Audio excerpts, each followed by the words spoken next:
سید التابعین امام العاشقین اویس بن عامر مرادی ثم کرنی یمنی رحمۃ اللہ علیہ. آپ کی پیدائش کے بارے میں وہی حال ہے جو اکثر ہمیں ہوتا ہے، یعنی واضح نہیں ہے. ایک صاحب نے 63 سال کا حساب لگا کر کہہ دیا کہ 594 بنتی ہے، لیکن 594 کو جب میں گنتا آیا تو حضرت عمر رضی اللہ تعالیٰ عنہ پر آپ کی عمر جو ہے وہ 52 سال بنی جا کر. تو اگر 52 بنتی ہے تو پھر ان کی شہادت حضرت عثمان غنی کے دور میں ہوگی، اور ایسا کہیں سے ثابت نہیں ہے. ایک صاحب ہے انہوں نے 606 ثابت کیا، مگر یہ دونوں جو ہے نا وہ اگلے دلائل کے ساتھ حتمی نہیں بنتی، پھر شکوک و شبہات ہو جاتے ہیں. بہرحال وصال جو ہے آپ کا وہ 657 عیسوی ہے.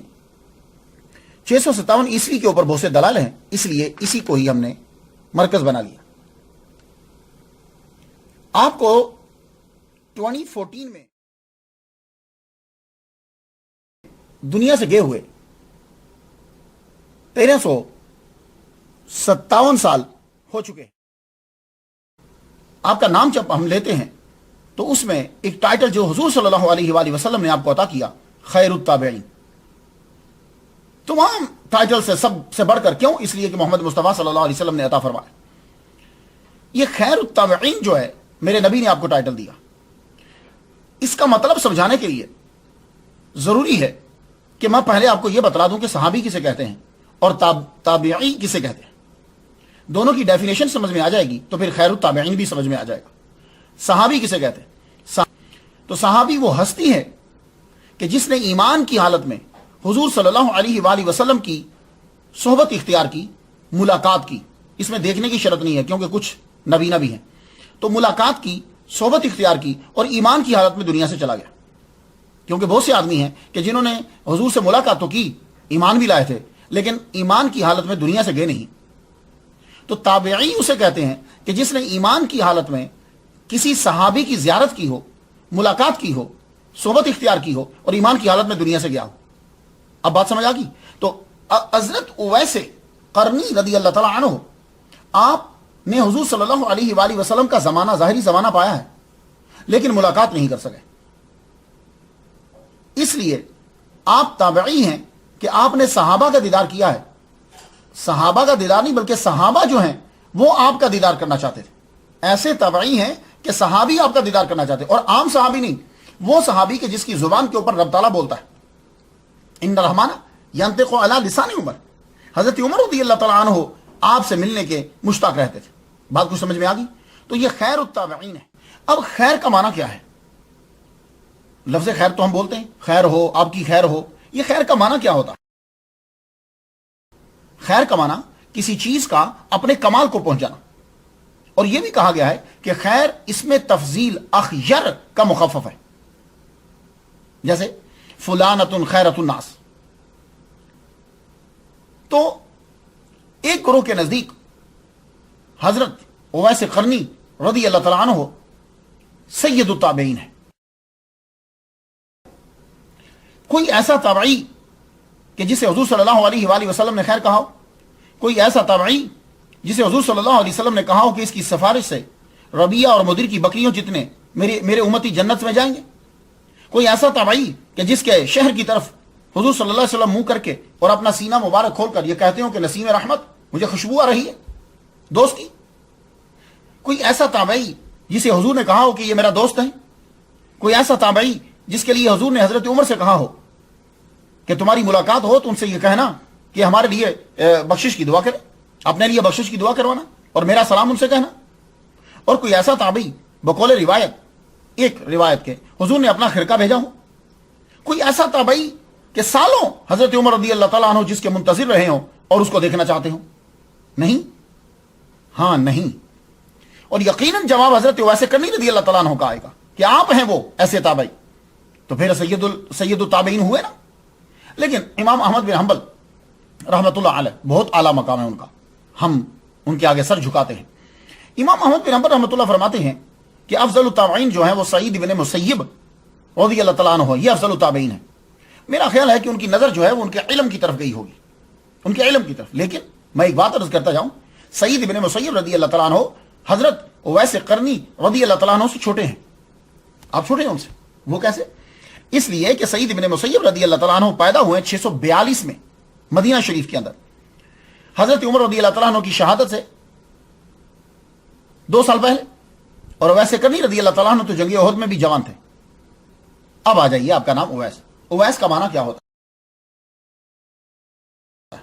تو اویس یہ کہتے ہیں کہ اوس کی تصغیر ہے، جیسے راجلن کی رجالن، ٹھیک ہے. تو اوس کی اویس اوس کی تصغیر ہے. تو اوس کا معنی کیا ہوتا ہے؟ اوس کا معنی ہوتا ہے عطیہ، اوس کا معنی ہوتا ہے گفٹ. تو یہ اویس اس کی تصغیر بنی. اب ان کے نام کے ساتھ آتا ہے مرادی اور قرنی. یہ پہلے مرادی ہے پھر قرنی ہے. یہ مرادی کیا ہے؟ یا تو نسبت کی ہے، یا تو نسبت کی ہے، جیسے مدنی ہوتا نا، یا نسبت کی ہے. تو مرادی اور قرنی، یہ مراد اور قرن. جب آپ حضرت اویس قرنی رضی اللہ تعالیٰ عنہ کا شجرہ نسب پڑھیں گے تو آپ کو دونوں نام اس شجرہ میں نظر آئیں گے. مراد بھی ایک بندے کا نام اور قرن بھی ایک بندے کا نام. تو اس حوالے سے اب آپ کو معلوم ہے کہ استادوں کے اندر جو مشہور استاد ہو اور خاندان کے اندر جو مشہور آدمی ہو، آدمی گفتگو کرتے ہوئے اسی کا حوالہ دیتا ہے. وہ حالانکہ اس کے سینکڑوں استاد ہوتے ہیں لیکن نام لے گا جو مشہور استاد ہے. حالانکہ اس کے شجرہ نسب میں کئی آدمی ہیں لیکن نام اس کا لے گا جو مشہور ہوگا. تو یہ قبیلہ پہلے قبیلہ مراد کہلواتا تھا، پھر اس کے بعد اس قبیلے نے اپنا نام قبیلہ قرن. تو اس حوالے سے آپ مرادی بھی ہیں اور قرنی بھی ہیں. حضور صلی اللہ علیہ وآلہ وسلم نے آپ کو آپ کے دونوں نام بتا دیے تھے کہ پہلے مراد سے پھر قرن سے. لیکن ایک حسن اتفاق بھی ہے. یہ تو تھی نا ریزن کے نام مل گیا. ایک حسن اتفاق کیا ہے کہ آپ جس محلہ میں رہتے تھے اس محلہ کا نام جو ہے وہ بھی تھا قرن. وہ کیوں؟ اس لیے کہ قرن کہتے ہیں عربی کے اندر سینگ کو. سینگ ہوتا نا، بیل کے سینگ دیکھیں، اس سینگ کو جو ہے وہ قرن کہتے ہیں. تو جب پہلی دفعہ کھدائی کرنے لگے، زمین کو کھودا گیا، کھیتی باڑی کرتے ہیں نا، زمین کھودتے، زمین کھودنے لگے تو نیچے سے جو ہے وہ سینگ نکلا. تو کہنے لگے چلو اس قریہ کا نام قرن پڑ گیا. تو چونکہ حضرت اویس قرنی رضی اللہ تعالیٰ عنہ اس محلہ میں رہتے تھے اس لیے آپ کے نام کا حصہ بن گیا قرنی، وہ آدمی کہ جو قرن محلے کے اندر رہتا ہے. بات کو سمجھ میں آ گئی. اس کے بعد یمنی آتا ہے. یہ یمن جو ہے یہ ایک ملک ہے. اب اس کا نام الجمہوریہ یمنیہ ہے. 2011 میں جب مردم شماری ہوئی تو 2,38,33,000 پاپولیشن تھی، اس کی بندے تھے. یمن کا معنی ہوتا ہے آن دا رائٹ سائڈ. کہتے ہیں کہ اس شہر کے آثار جو ہیں وہ 5,000 سال قبل مسیح کیا تھا. حضرت عیسیٰ علیہ السلام سے بھی 5,000 سال پہلے کے آثار اس کے ہیں. God knows better. میں آپ کو بتا رہا ہوں، جو لوگ جو ہیں وہ بتاتے ہیں، کہتے ہیں کہ 5,000 قبل مسیح اس کے آثار ہیں، یعنی یہاں رہا کرتے تھے لوگ. لیکن جب حضرت اویس قرنی رضی اللہ تعالیٰ عنہ وہاں رہ رہے تھے اس وقت وہاں حکومت تھی ایران کی، خسرو پرویز کی، اور اس کا نمائندہ جو ہے وہ بازان وہاں کا حاکم تھا حقیقی طور پر. اب آ جائیے گفتگو کو کچھ آگے بڑھا دوں کہ جس طرف میرے سامعین سننا چاہتے ہیں کہ حضرت اویس قرنی رضی اللہ تعالیٰ عنہ اگر حضور صلی اللہ علیہ وسلم کے دور میں ہے تو اسلام کب قبول کیا؟ ان کو مسلمان کس نے بنایا؟ انہوں نے کلمہ کیسے پڑھا؟ تو بھائی جس طرح کے سوال آپ کے ذہن میں ہے نا، اسی طرح کے سوال میرے ذہن میں بھی اٹھے. اب میں ریسرچ کرنے لگا. آپ کو معلوم ہے کہ پچھلا لیکچر اور اس لیکچر میں کتنا گیپ آ گیا ہے. وہ یہی میں ریسرچ کر رہا تھا کہ بھئی پتہ چلے کسی آدمی کا. لیکن کیا کریں کہ جو لکھنے والے ہیں وہ تب لکھنا شروع کرتے ہیں کہ جب آدمی مشہور ہو چکا ہوتا ہے، اس وقت لکھنا شروع کرتے ہیں. تو تب کے حالات ہمیں ملتے ہیں، پیچھے کے حالات نہیں ملتے. تو حضرت اویس قرنی رضی اللہ تعالیٰ عنہ کے بارے میں جو میں جان چکا ہوں وہ میں آپ کی نظر کرنا چاہتا ہوں. حضرت اویس قرنی رضی اللہ تعالیٰ عنہ یعنی آپ کے ابا کے سب سے بڑے بھائی جسے آپ تایا کہتے ہیں، اچھا وہ جو بڑے بھائی تھے وہ ان کا کام یہ تھا کہ وہ یہ جو چھوٹے چھوٹے علاقے تھے عرب کے وہاں وہ مال بیچنے کے لیے لے جاتے تھے. اور جو تاجر ہوتا ہے نا اس کے تعلقات وہاں کے بڑے لوگوں کے ساتھ ہوتے ہیں. یہ جایا کرتے تھے مکہ کے اندر، یہ جایا کرتے تھے مدینہ کے اندر. مدینہ تب نام نہیں تھا، وہاں جاتے تھے. اور ان کی دوستی یہودیوں کے ساتھ ہوتی. وہ کس لیے؟ اس لیے کہ یہودی مال لیتا تھا وہی مال بیچتا تھا. ایک مرتبہ ان کے چچا جب گئے، عام الفیل کی بات ہے یہ، حضور صلی اللہ علیہ وآلہ وسلم کے پیدا ہونے میں بس یہ 50-55 دن ہی آپ کہہ لیں، بلکہ کچھ کم دن ہوں گے. ایک دم وہ یہودی گفتگو کر رہا، کہتا میں آج تمہیں نئی بات بتاؤں، وہ جو آخری نبی آنے والا تھا نا، ایک ستارہ طلوع ہو گیا ہے، اور وہ ستارہ اس بات کی علامت ہے کہ آخری نبی جو ہے وہ پیدا ہونے والا ہے۔ اب حضرت ویسے کرنی کے چچا نے دلچسپی لی ذرا، کیوں؟ یہودی لوگ جو ہے وہ پڑھے لکھے تھے، اس دور کے لوگ یہ سمجھتے تھے کہ یہ پڑھے لکھے ہیں، ان کے پاس کتابیں ہیں، ڈیوائن بکس یہ رکھتے ہیں۔ کہنے لگے اچھا بھائی کچھ کیا ان کے بارے میں کیا ہے؟ تو وہ بتانے لگے کہ یہ آخری نبی جو ہیں نام ان کا جو ہے وہ محمد ہوگا، وہ اپنی زبان میں جو بتایا اس نے، اور یہ کھجوروں والی زمین میں بھی آئیں گے ہجرت کر کے۔ یہ سارا ہماری کتابوں میں لکھا ہوا ہے، اور ان کی مہر نبوت ہوگی، 2 کندھوں کے درمیان نشان ہوگا، وہ مہر نبوت ہے، وہ آخری نبی ہے۔ نشانی ان کے بتانے لگے کہ آنکھوں کے اندر لال ڈورے ہوں گے، یہ حضور پاک کی نشانی تھی، یہ بات یاد رکھیے گا۔ لال ڈورے عام لوگوں کے بھی ہوتے ہیں، لیکن جب کوئی بیماری ہو یا نشہ کریں، میرے نبی کے ویسے ہی تھے۔ تو انہوں نے یہ چیزیں ساری جو ہیں وہ بتلائیں، تو حضرت ویسے کرنی رضی اللہ تعالیٰ عنہ کے تایا نے وہ باتیں بڑی غور سے سنی اور دلچسپی پیدا ہوئی۔ واپس جب آپ آئے تو آپ نے آ کر اپنے بھائی کو اور اپنی فیملی کو بتایا، تو محمد مصطفیٰ صلی اللہ علیہ وآلہ وسلم کی تشریف آوری ہوئی، آپ نے اعلان نبوت کر دیا۔ جب آپ نے اعلان نبوت کیا تو ویسے کرنی رضی اللہ تعالیٰ عنہ کے ابا جی بھی مسلمان ہو گئے، انہوں نے کلمہ پڑھ لیا، اور حضرت ویسے کرنی رضی اللہ تعالیٰ عنہ اپنے والد گرامی کی وجہ سے یہ بھی مسلمان، اور جو آپ کی والدہ تھی وہ بھی مسلمان، وہ تو دیوانی تھی حضور پاک صلی اللہ علیہ وآلہ وسلم کی۔ تو یہ ہے کچھ ابتدائی حصہ۔ تو حضرت ویسے کرنی رضی اللہ تعالیٰ عنہ کی فیملی میں اسلام عام الفیل سے ہی اس کا تذکرہ پہنچ چکا تھا، تو بعد میں انہوں نے اسلام قبول کر لیا۔ حضرت ویسے کرنی رضی اللہ تعالیٰ عنہ کا علم سیکھنا، فرائض سیکھنا، شریعت سیکھنا، طریقت سیکھنا، بھئی میں یقین جانیے میں کتابوں کے اندر چلا گیا کہ جب یہ حضور صلی اللہ علیہ وآلہ وسلم سے ملے نہیں ہیں، یمن سے باہر گئے نہیں ہیں، اور یمن کے اندر آپ سے بڑا کوئی نہیں ہے، کیونکہ آپ ہی کو بڑا مانا جاتا ہے اسلام کے اندر، تو یہ فرائض اور شریعت کے مسائل آپ کو کیسے آتے تھے؟ تو یقین جانیے آپ کو بھی میرے ساتھ اتفاق کرنا پڑے گا کہ ان کا کوئی روحانی تعلق ایسا تھا محمد مصطفیٰ صلی اللہ علیہ وآلہ وسلم کے ساتھ کہ آپ کو جتنے فرائض تھے، جو شریعت کے مسئلے تھے، اور پھر شریعت اور طریقت جو تھی وہ مل کے پھر حقیقت کی جانب، یہ سب حضور صلی اللہ علیہ وآلہ وسلم سے آپ سیکھتے تھے، اور اللہ تعالیٰ آپ کو بھی القاء بھی کر دیتا تھا۔ آپ کو نماز کی رکعتیں، نماز پڑھنے کا طریقہ، قرآن مجید کی آیات، قرآن مجید کا، ایون کہ میرے والد گرامی طالب حسین شاہ رحمۃ اللہ علیہ کی میں نے تقریریں 1-2 سنی بڑی پرانی، کہ ان کو یہ تک پتا ہوتا تھا کہ حضور صلی اللہ علیہ وآلہ وسلم کی داڑھی مبارک کے کتنے بال سفید ہیں اور سر مبارک کے کتنے بال سفید ہیں۔ یہ میرے والد گرامی سے میں نے سنا تھا۔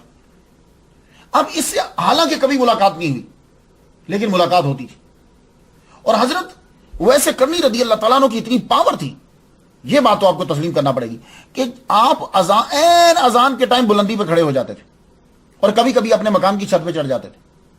تو ایک مرتبہ یوں بیٹھے ہوئے ہیں تو محلے کے بچے آ جاتے تھے آپ کے گھر میں، آپ کی والدہ بوڑھی تھی، آتے ہیلپ کرتے، تو بچے پوچھنے لگے ویس کدھر چلے گئے؟ تو آپ کی والدہ کہنے لگی یہ چھت پہ چلا جاتا ہے اذان کے ٹائم، اس کو بلال کی آواز، اس کے بھائی بلال کی آواز سنائی دیتی ہے۔ تو آپ یمن میں بیٹھ کر آواز سن لیا کرتے تھے جب حضرت بلال رضی اللہ تعالیٰ عنہ اذان دیتے تھے، تو یہی تو وجہ ہے کہ آپ اپنی نماز بالکل ایکوریٹ پڑھتے تھے، آپ کو معلوم ہو جاتا تھا۔ اللہ اکبر جل شانہ۔ تو علم آپ کے پاس آیا، وہ علم اللہ تعالیٰ نے محمد مصطفیٰ صلی اللہ علیہ وآلہ وسلم کے ذریعے سے، اور خود اللہ تعالیٰ نے القاء کیا۔ اللہ اکبر جل شانہ۔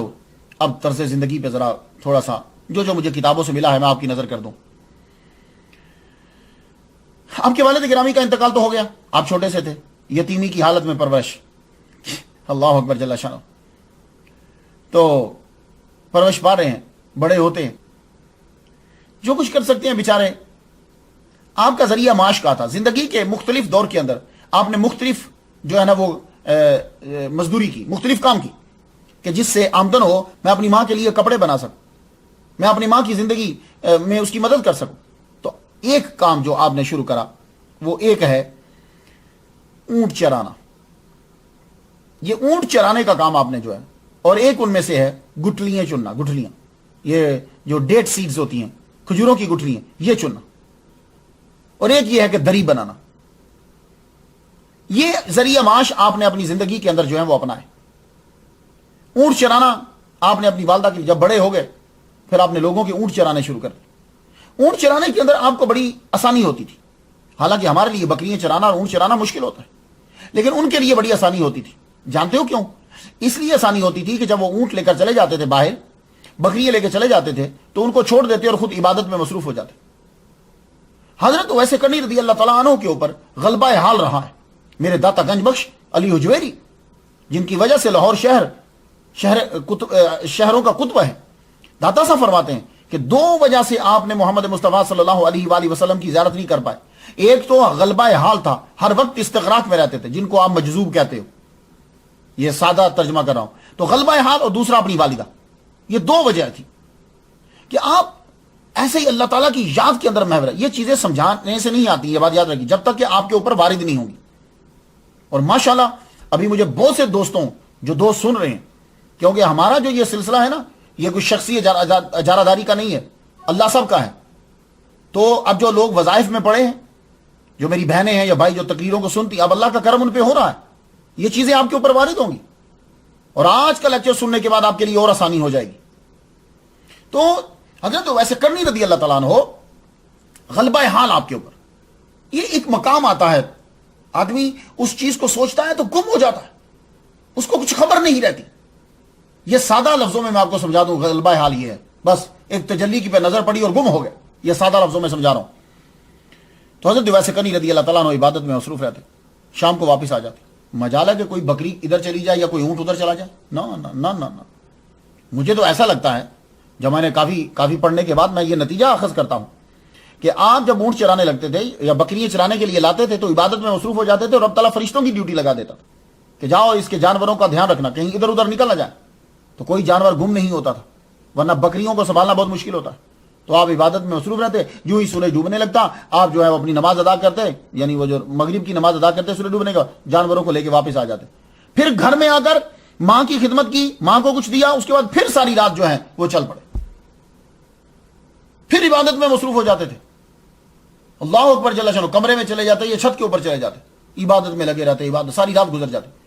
تو اونٹ چرانا جو ہے، آپ خور و نوش، سارا یہ ذریعہ جو خور و نوش کا ہے، یہ خرد و نوش نہیں ہوتا، اکثر ہم بولتے ہیں یہ خور و نوش ہوتا.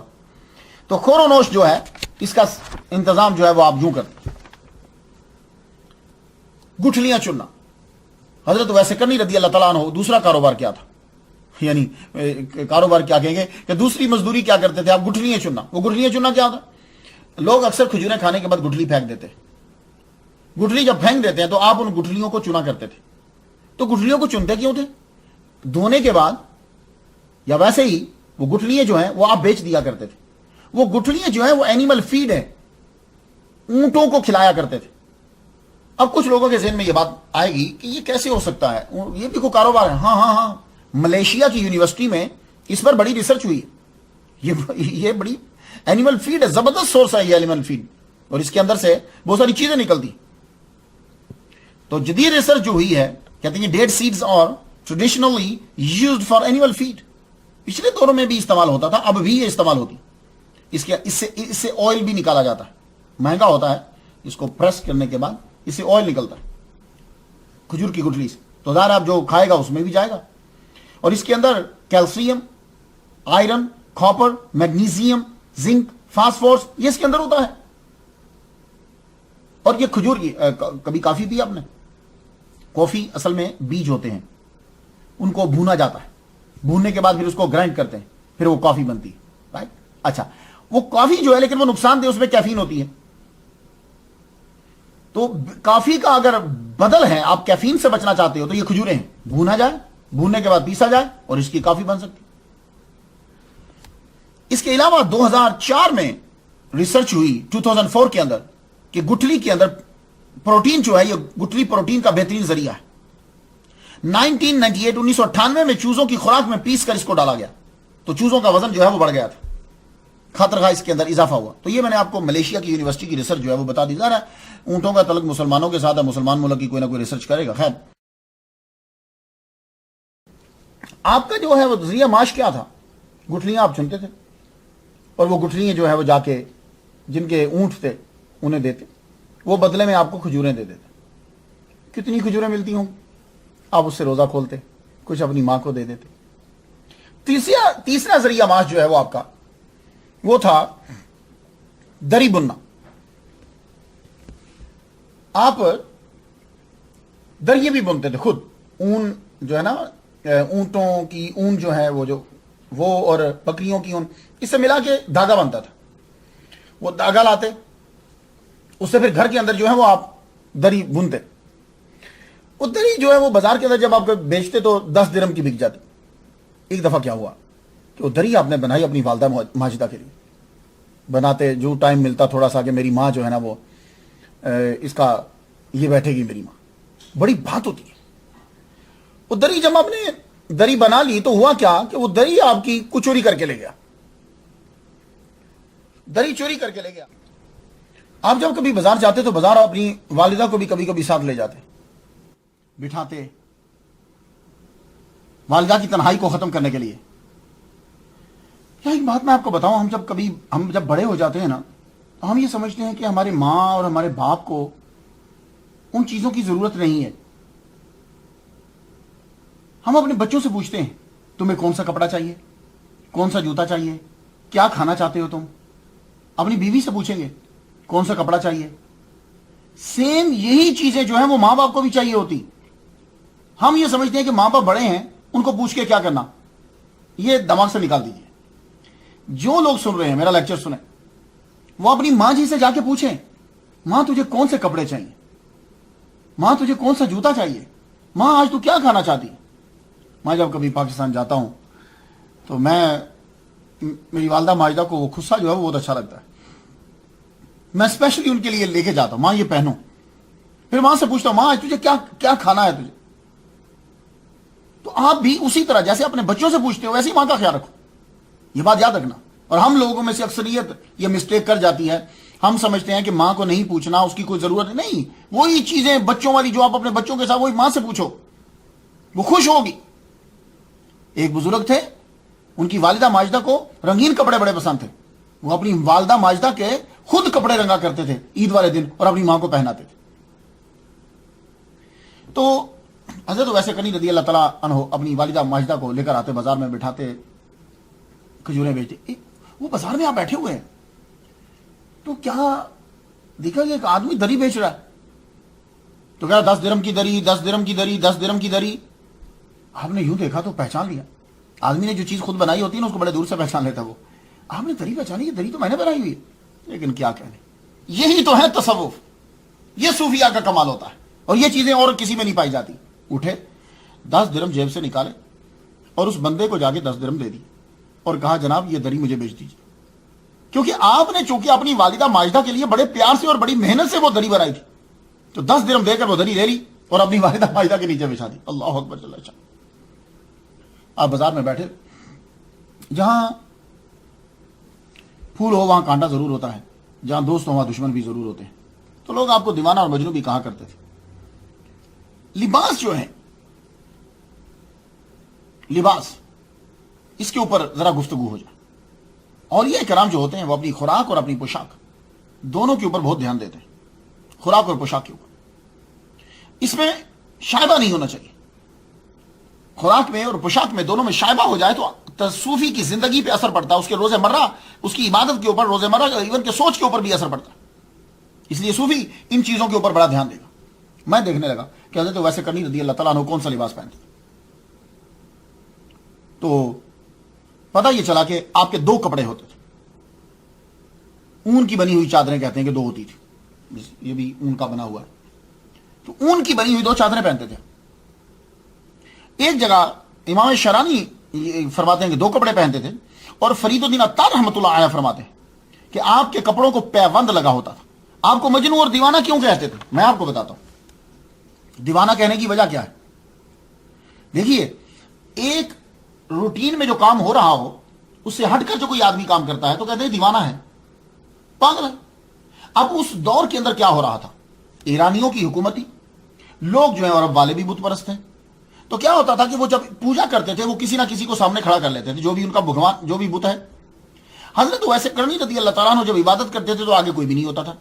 ان سب کے لیے یہ نئی چیز تھی. تو یوں دیکھتے تھے کہ سامنے تو کوئی بھی نہیں ہے، یہ کس کی پوجا کر رہے ہیں، یہ کس کو دیکھ رہے ہیں، یہ دیوانہ تو نہیں ہے، یہ پاگل تو نہیں ہے. میری بات کو سمجھ میں آئی؟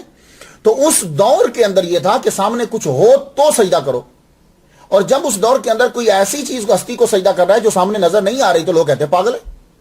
اور اس کے علاوہ غلبہ حال رہتا آپ کے اوپر, آپ کم بولتے, کم کھاتے, کم سوتے, تو لوگ یہ کہتے ہیں کہ یہ تو دیوانہ ہے. اس کی دلیل دو. محمد مصطفیٰ صلی اللہ علیہ وآلہ وسلم کو کیا کہا تھا لوگوں نے کہ تو مجنون ہے؟ تو نعوذ باللہ کیا ہمارے نبی صلی اللہ علیہ وسلم جو ہے معذلہ کیا پاگل تھے؟ نہیں, وہ کام کر رہے تھے کہ جو اس دور سے ہٹ کے تھے, ان کے نہیں تھے, تو وہ آپ کو مجنون کہہ دیتے تھے. تو حضرت ویسے کرنی رضی اللہ تعالیٰ عنہ آپ ہما وقت عبادت میں مصروف رہتے, اور عبادت میں اتنے مستغرق ہو جاتے کہ بچے آتے اور آپ کی کھجوریں اٹھا کے لے جاتے, بچے آتے دودھ رکھا ہوتا وہ اٹھا کے پی جاتے, بچے آتے کوئی درہم پڑا ہوا ہے تو وہ اٹھا کے لے جاتے. پر آپ اپنی عبادت میں اتنے منہمک ہوتے کہ آپ بچوں کو کچھ کہتے ہی نا, تو وہ سمجھے دیوانہ ہے یار, جو مرضی چیز اس کی اٹھا لو. کچھ سمجھ میں آئی بات؟ تو ورنہ مسلمان تو آپ کی عزت کرتے تھے.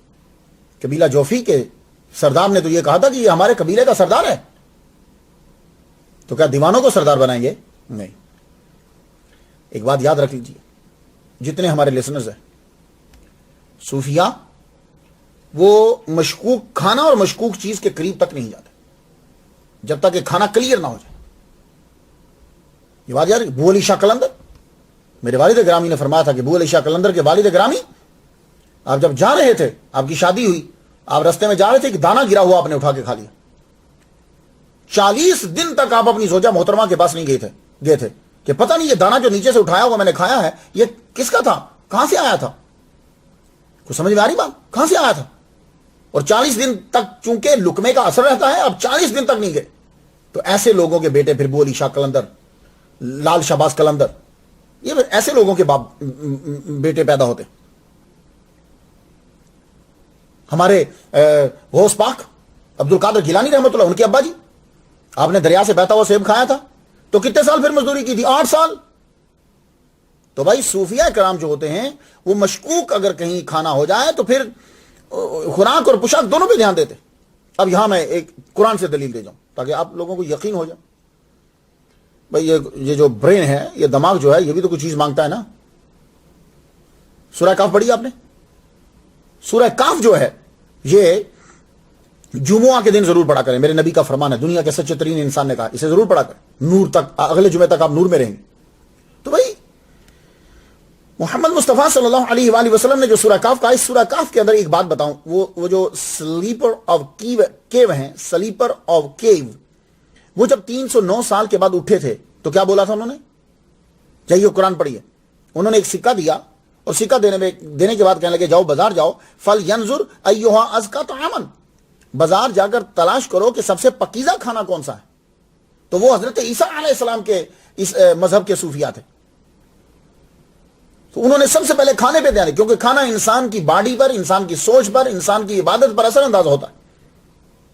میں نہیں مانتا کہ حضرت ویسے کنی رضی اللہ تعالیٰ عنہ گری پڑی چیزیں اٹھا کر کھا لیتے تھے, وہ تو صوفیہ کے بادشاہ ہیں.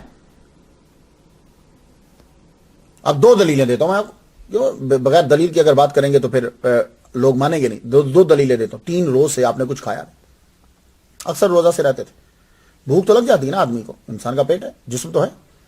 آپ رستے سے جا رہے ہیں, جاتے ہوئے آپ کو یہ پیاز ہوتا ہے نا, آنین, تو آنین جو ہے نا وہ اس کی ڈلی ملی تو آپ اٹھانے لگے, پھر آپ نے رکھ دی. کہا نہیں, مشکوک ہے, معلوم نہیں, کنفرم نہیں. تھوڑی دیر آگے گئے تو آپ کے سر کے اوپر سے پرندہ اڑتا ہوا جا رہا ہے, اور آگے جا کے اس کے سامنے جا کر اس نے روٹی جو ہے وہ نیچے پھینک دی. تو آپ کو پتا وہاں ریت ہوتی تھی, آپ نے روٹی اٹھائی, اسے جھاڑا, روٹی پکڑی, تو سوچ رہے تھے, کیونکہ آپ کی عادت ہے سوچ رہے ہیں, تو آواز آتی ہے یہ اللہ تعالیٰ نے حلال روزی تمہیں دی ہے, فکر نہیں کرو, کھاؤ اسے. تو آپ نے اسے روٹی کو جو ہے نا وہ کھایا. پھر ایک اور دلیل دیتا ہوں, یہ جو ابھی دلیل دی ہے یہ ذکر اویس کتاب کا نام ہے, اس کے صفحہ 200 کے اوپر ہے. دوسری دلیل سنیے, 13 روز تک پھر کچھ نہیں ملا. اکثر آپ کے گھر میں بھی چولہا نہیں جلتا تھا, کھجور ملتی ہے, کھجور کھا لی, ماں کی جی کو کچھ دے دیا. چولہا تبھی کبھی آپ کے گھر میں جلتا تھا جب والدہ کے لیے کوئی دوائی بنانا ہوتی تھی, ورنہ کھجور کھائی, روزے رہے, کچھ ملا تو کھجور کھا لی. 13 روز گزر گئے. 13 روز کے بعد آپ یوں گزر رہے ہیں, رستے میں آپ کو چمکتا ہوا دینار ہوتا سونے کا تھا, سونا آپ کو پتا ہے جب لائٹ پڑتی تو چمکتا ہے, چمکتا ہوا دن آپ نے اٹھایا نہیں, کہا مشکوک ہے. بھوک شدید لگی ہوئی, قریب سے ایک آدمی گزرا, آدمی گزرتے ہی اس نے یوں آپ کو روٹی پکڑائی, اور روٹی پکڑا دی، اسے معلوم تھا کہ کیا ہے، کہنے لگا یہ حلال ہے، اللہ نے بھیجی ہے تمہارے لیے، کھاؤ اسے۔ آپ نے روٹی پکڑ لی، روٹی جب پکڑی تو پھر بندے کی طرف جب دیکھا تو بندہ وہاں سے غائب، بندہ ہے نہیں، نظر ہی نہیں آ رہا، چاروں طرف کہیں بندہ نظر نہیں آیا۔ تو آپ نے اس کو غیبی رزق سمجھ کر اسے کھایا۔ تو اس لیے میرا موقف یہ ہے کہ حضرت اویس قرنی رضی اللہ تعالیٰ عنہ کچرے سے، اللہ معافی دے، کچرے سے، چیتھڑے اور کچرے سے کھانا اٹھا کر نہیں کھاتے تھے، کیونکہ صوفی جو ہوتا ہے وہ مشکوک کھانا کبھی نہیں کھاتا۔ اور ایک بات میں آپ کو بتا دوں، اکثر جب آپ کبھی بنگلہ دیش، انڈیا، پاکستان آپ گفتگو کرتے ہیں جب تصوف کے بارے میں، تو لوگ جو ہے جھٹک دیتے ہیں ایک دم سے، اور نہیں یہ تو ہندوؤں اور کرسچن عیسائیوں کا جو ہے وہ اثر ہے، انفلوئنس ہے مسلمانوں کے اوپر۔ ان لوگوں کے سامنے دو میرے نبی، ویسے تو تصوف میں آپ کو نبیوں میں سے ثابت کر کے دے سکتا ہوں، لیکن اس کو یہ بتلاؤ کہ سن حضرت ابو ذر غفاری رضی اللہ تعالیٰ عنہ کی سیرت سن، ان کی سیرت سناؤ، اسے کو بیٹھ تجھے میں حضرت اویس قرنی کی سیرت سناؤ۔ وہ سیرت پڑھنے کے بعد اس سے پوچھو اب بتا حضرت اویس قرنی کے اوپر ہندوؤں کا معاذ اللہ اثر تھا، عیسائیوں کا اثر تھا؟ تو بات بالکل کلیئر ہو جائے۔ یہ صوفیاء کے بادشاہ ہیں، یہ تصوف کی دنیا کے بادشاہ ہیں یہ دونوں۔ حضرت ابو ذر غفاری کو تو رشیا بڑا مانتا ہے، آپ ان کی سٹڈی ضرور کیجئے گا۔ حضرت اویس قرنی رضی اللہ تعالیٰ عنہ آپ جو ہیں یمن میں مشہور کس طرح ہوئے۔ اللہ تعالیٰ جب آپ اللہ کی عبادت میں اور اللہ کے کاموں میں لگ جاتے ہیں نا، تو کوئی نہ کوئی ایسی ریزن ہوتی ہے کہ اللہ تعالیٰ پاپولر کر دیتا ہے اس بندے۔ حضرت اویس قرنی رضی اللہ تعالیٰ عنہ مشہور کیسے ہوئے؟ ایک وجہ، پہلی جو وجہ بنی، پہلی وجہ جو بڑی وجہ جو ہے وہ یہ، حضور صلی اللہ علیہ وآلہ وسلم نے خسرو کو، سپر پاور ایران جو ہے، اسے آپ نے خط لکھا۔ ویسے بھی آپ نے بہت سے بادشاہوں کو خط لکھا تھا، اس کے ساتھ اسے بھی خط لکھ دیا، اور خط میں لکھا کہ تو اسلام قبول کر۔ اب ذرا خط کی ذرا عبارت دیکھیے، بسم اللہ الرحمن الرحیم، بسم اللہ لکھتے تھے حضور، من محمد رسول اللہ صلی اللہ علیہ وسلم الی کسریٰ، محمد مصطفیٰ کی طرف سے یہ خط ہے اور کسریٰ کی طرف، سلام اس پر کہ جس نے ہدایت کی پیروی کی۔ یہ ہے سلام۔ اگر آپ کو آج بھی کسی نے مجھے پیج پہ پوچھا تھا، فیس بک پہ، کہ ہم سلام کر سکتے ہیں عیسائی کو، یا وہ سلام کرے تو کیا کرے، تو یہ سلام علی من اتبع الہدی، غیر مسلم کو آپ یہ کہیں، اور اگر وہ آپ کو کہتا ہے السلام علیکم تو آپ صرف کہو گے وعلیکم۔ تو سلام علی من اتبع الہدی وآمن باللہ ورسولہ واشهد ان لا الہ الا اللہ وحدہ لا شریک لہ وان محمدا عبدہ ورسولہ۔ سلام اس کے اوپر کہ جو جس نے ہدایت کی پیروی کی، جو ایمان لایا اللہ پر، اس کے رسول پر۔ اور آپ فرمانے لگے کہ میں اللہ کا رسول ہوں، الی الناس کافۃ، میں تمام لوگوں کی طرف رسول بن کر آیا۔ اور سنو، فسلم، اسلام قبول کر تو سلامتی پا جائے گا، اور اگر تو نے انکار کر دیا تو پھر تمام تیری ساری قوم کا گناہ تیرے سر پہ۔ اب یہ خط کا پہنچنا تھا، پہلے تو اس نے خط پکڑنے سے انکار کر دیا، تکبر تھا، تو میرے نبی کا قاصد گیا تھا، اس نے فرمایا جاؤ اس کو دے کر آؤ۔ اور جب اس نے کہا کہ وہاں رکھ دو، کہا نہیں تیرے ہاتھ میں دوں گا میں، میرے نبی نے فرمایا ہے یہ پکڑو۔ وہ شجاع قاصد جو ہے وہ آگے بڑھے، خط دیا اسے، اور جب خط پڑھا، سیکھ پہلی بات ابھی بن محمد یہاں سے سٹارٹ ہوا تو غصے میں آ گیا، اچھا نعوذ باللہ نعوذ باللہ نعوذ باللہ، میری رعایا کا ایک جاہل آدمی اپنا نام میرے نام سے پہلے لکھے، بس آگے چھوڑو، جاؤ فوراً سے جاؤ، گرفتار کر کے لاؤ، نہیں تو گردن اڑا کے سر لے آؤ کاٹ کے۔ پورے خط کو اسلام کی دعوت دی ہے مجھے، میری عوام میں ہوگا۔ قاصد وہاں سے جو ہے روانہ ہو گئے۔ خسرو پرویز کے تیز رفتار قاصد جو ہیں 1947 کلومیٹر کا سفر طے کرتے ہوئے آ رہے ہیں، یمن پہنچے۔ ان کو یمن کیوں آئے؟ یہ یمن کیوں آئے؟ اس لیے کہ یمن جو تھا وہ مرکز تھا عرب کا، اور عرب جو تھے یہاں بیٹھتا تھا بازان نائب تھا، اور اس کے انڈر میں سارے عرب کے علاقے آتے تھے، تو یہاں سے پھر حکم جو ہے آگے جاری ہوتا تھا۔ تو وہ قاصد چلتے ہوئے آئے، یمن پہ جب پہنچے تو رستے میں دیکھا ایک آدمی کھڑا ہوا، یوں اور کچھ پڑھ رہا، یوں اور کچھ پڑھ رہا، سارے کھڑے ہوئے۔ قاصد کہنے لگا یہ کیا کر رہا ہے یہ بندہ، کچھ چیز نظر تو نہیں آ رہی۔ ان میں سے ایک بولا، یہ جو ایران سے آئے تھے نا، ان میں سے کہتا ہے یہ اگر جھکا، یعنی رکوع میں گیا، پھر اٹھا، پھر جھکا، یعنی سجدے میں گیا، میں تمہیں بتاؤں گا کہ یہ کیا کر رہا ہے. وہ کافی دیر کھڑے رہے. حضرت ویسے کرنی واقعی جھکے، رکوع کیا، رکوع سے اٹھے، پھر سجدے میں گئے.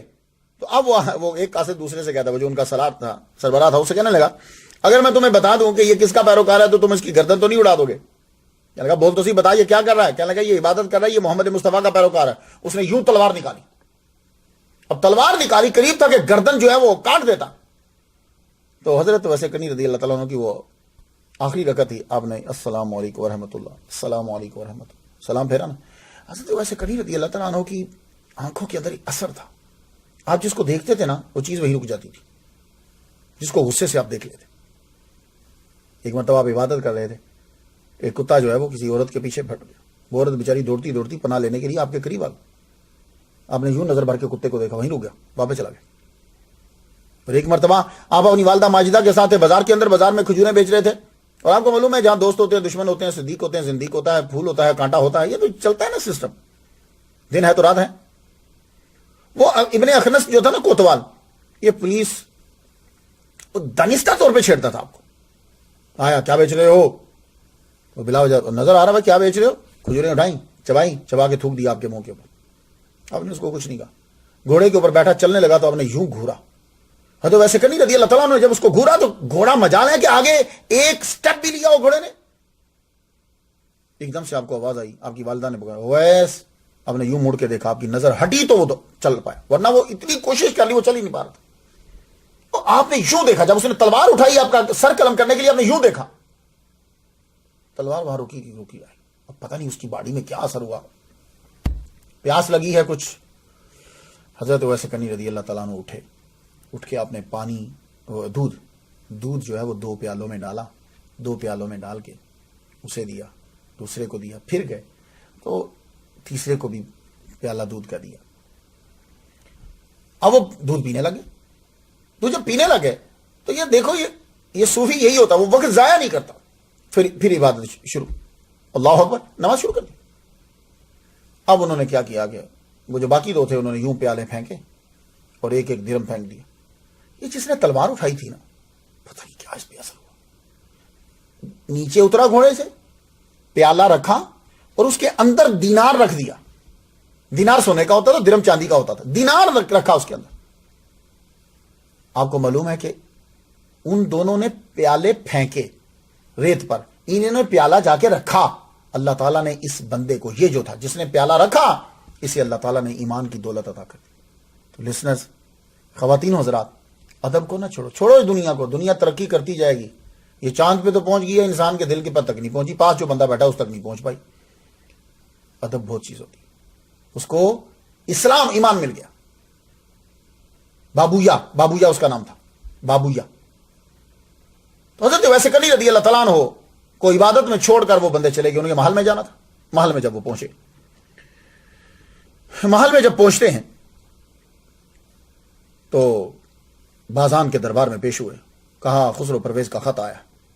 وہ خسرو پرویز نہیں کہتے تھے، وہ تو کچھ نام لیتے تھے، چھوڑیے ان ناموں کو. بادشاہ کا خط آیا، پڑھا جائے. خط میں یہ تھا کہ اس کو فوراً سے گرفتار کیا جائے، اور اگر گرفتار نہیں کر سکتے تو سر کاٹ کے ہمارے دربار میں پہنچایا جائے. بازان کہنے لگا کہ تم رکو، ٹھیک ہے، آرام کرو، تمہیں فیصلہ پہنچا. وہ اتنا لمبا سفر کر کے آئے ہیں، ان کو آرام کے لیے بیٹھا. بازان نے حکم دیا کہ جاؤ، جتنے مسلمان ہیں وہ سارے جو محمد کا احترام کرتے ہیں یا عقیدت رکھتے ہیں، سب پکڑ کے لے آؤ. ابن اخنس کو موقع چاہیے تھا. اس نے کھج کے مکانوں کو آگ لگا دی. اس نے اپنی دشمنی یوں پوری. حضرت ویسے کرنی کا پتہ کہ آپ ملے نہیں. رات کے ٹائم آپ باہر نکل جاتے تھے اور عبادت میں مصروف ہو جاتے تھے. کسی بندے نے بتا دیا اگر ان کو گرفتار کرنا ہے تو دن کے ٹائم کرو. باقی مسلمانوں کو پکڑ کے وہ لے آیا، بڑا مارا، قید خانے میں بند کر دیا. کوئی اتنی خاص تعداد نہیں تھی، صرف حضرت ویسے کرنی رضی اللہ تعالیٰ عنہ کے اخلاق اور آپ کی محبت اور تبلیغ کی وجہ سے چند لوگ مسلمان ہو گئے تھے یمن میں. حضرت علی رضی اللہ تعالیٰ عنہ کا بھی بڑا اثر تھا یمن کے اندر. یہ بات یاد رکھیں، حضرت علی کو بھی محمد مصطفیٰ صلی اللہ علیہ وسلم نے اپنے دور کے اندر بھیجا تھا. تو اس لیے یہاں اسلام جو ہے وہ کافی پھیلا ہوا، صحابہ کا آنا جانا رہتا تھا. حضرت ویسے کرنی رضی اللہ تعالیٰ عنہ صبح کے وقت ابن اخنس نے چھاپا مارا. آپ والدہ ماجدہ کا پتہ کرنے کے لیے صبح اور شام لازمی آپ آتے تھے. پھر اس کے بعد عبادت میں مصروف ہو جاتے تھے. والدہ کمرے میں پڑی لیٹی رہتی تھی. اس نے صبح کے وقت آپ کو گرفتار کر لیا. گرفتار کیا، گلے میں رسی ڈال دی، پاؤں میں بیڑیاں ڈال دی. گھسیٹتا ہوا لے جا رہا اور پیچھے سے ایک کو فوجی کو ایک پولیس والے کو کہا کہ تم کوتوال کو کہا تم مارتے جاؤ کوڑے، اور وہ کوڑے مارتا جاتا. آپ کا کپڑے پیچھے سے پھٹ گئے، لیکن آپ نے اس تک نہیں کی، جا کے قید خانے میں دوسرے مسلمانوں کے ساتھ بند کر دیا. جب بند کر دیا تو اب بزان مصروف ہو گیا. اس نے ان قاصدوں کے ساتھ کچھ عربی بھی ملا کر مدینہ کی طرف روانہ کر دی. کہا جاؤ جا کر اسے گرفتار کر کے لاؤ، پہلے حالات معلوم کرنا اور پھر جو بہتر سمجھو وہ اس کے بعد تم کرنا. اب یہ قافلہ جو ایران سے آیا تھا اور کچھ بندے جو یمن کے ساتھ ملے، یہ سب کے سب مدینہ کی طرف روانہ ہو گئے. مدینہ کی طرف جب یہ روانہ ہوئے تو وہاں جب پہنچے 697 مائلز کا سفر طے کرنے کے بعد یہ مدینہ میں داخل ہونے لگے. ایک آدمی ان کو دکھا، بلایا اسے. اب ظاہر ہے ان کی حکومت تھی، وہ تو ڈرے گا کہ کون لوگ ہیں. ہم ایران کے قاصد ہیں. محمد کہاں؟ وہ آدمی کہنے لگا کہ وہ آپ کو اس وقت مسجد میں ملیں گے، کیونکہ ظہر کی نماز کا وقت ہو گیا اور مسلمان کوئی نماز مس نہیں کرتا. یہ سب کے سب ہم مسجد میں ملیں گے. اچھا مسجد میں ملیں گے، کیوں؟ یہ جمع اس لیے ہو جاتے ہیں کہ ان کے نبی نے یہ کہا ہے کہ جو آدمی نماز چھوڑ دیتا ہے دانستہ طور پر فقط کفر، وہ کافر ہو گیا. یہی تو فرق ہے. تو ایمان جو ہے آپ کا مضبوط تب ہے کہ جب آپ کی نماز مضبوط ہے، ورنہ کسی وقت بھی خطرہ ہے. کہنے لگا اچھا تو کیوں نہیں پڑھ رہا؟ کہنے لگا میں مسلمان نہیں ہوں. کہا تو مسلمان نہیں ہے تو اتنی عقیدت سے نام کیوں لے رہا ہے؟ کہنے لگا محمد مصطفیٰ کی شخصیت ہی ایسی ہے، وہ جس سے گفتگو کرتے ہیں، جو ان سے مل لیتا ہے، وہ پھر آدمی ان کا دیوانہ ہو جاتا ہے. اللہ. اور وہ آدمی ان کو لے کر مدینہ مسجد نبوی کے دروازے پہ چلا گیا. مسجد نبوی کے دروازے تک جب پہنچے تو اندر سے محمد مصطفیٰ صلی اللہ علیہ وآلہ وسلم ظہر کی نماز پڑھا کر صحابہ کرام باہر آ رہے تھے. دروازے کے اوپر حضرت سلمان فارسی رضی اللہ تعالیٰ عنہ ان سے ملاقات ہو گئی. وہ آدمی کہنے لگا یہ ایران سے آئے ہیں، اور سلمان فارسی بھی ایران کے تھے. اب گفتگو ہوئی تو وہ کہنے لگا کہ ہم خط لے کر آئے. کہا اچھا دو. بابویا نے خط دے دیا.